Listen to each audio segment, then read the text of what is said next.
একটি ফুটবল ম্যাচে দর্শকরা সাধারণত দেখেন দুই দলের লড়াই। কখনো চোখ থাকে ফুটবলারদের দৌড়ের দিকে,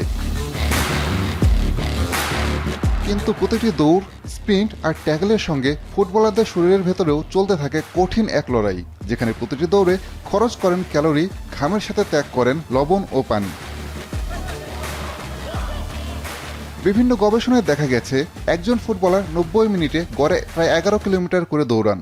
গড়ে একজন খেলোয়াড় প্রতি ম্যাচে প্রায় 1 থেকে 1,500 ক্যালোরি শক্তি খরচ করেন।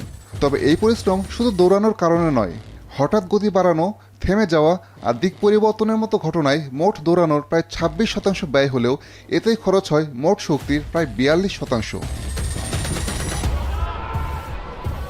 আমি ভরসা রাখি হিরন স্মার্ট ওয়াটার পিউরিফায়ারে।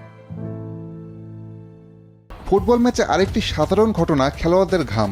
স্বাভাবিক পরিবেশে ঘামের পরিমাণ খেলোয়াড় ভেদে ভিন্ন। 34 ডিগ্রি সেলসিয়াসের বেশি তাপমাত্রা ও 64% আর্দ্রতায় খেলার ক্ষেত্রে 90 মিনিটে খেলোয়াড়রা গড়ে 3.1 লিটার ঘাম হারান। একই সঙ্গে হারান প্রায় 45 মিলিমোল সোডিয়াম। ম্যাচ শেষে এক একজন খেলোয়াড়ের ওজন গড়ে 2.2% কমে যায়। শারীরিক ক্ষতি পুষিয়ে নিতে ম্যাচের মাঝে সুযোগ পেলেই পানি পান করেন ফুটবলাররা।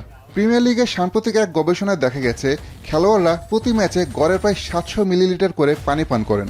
তবে গরম ও আর্দ্র পরিবেশে শরীর যতটা তরল হারায় তার পুরোটা ম্যাচ চলাকালে পূরণ করা সম্ভব হয় না।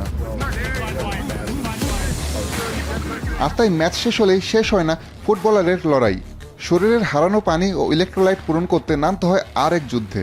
প্রয়োজনীয় পুষ্টি গ্রহণের পাশাপাশি নিতে হয় পর্যাপ্ত বিশ্রাম এবং ঘুম, আর এরপর আবার নামতে হয় নতুন ম্যাচে, নতুন লড়াইয়ে। আসাদুজ্জামান লিটন, এখন।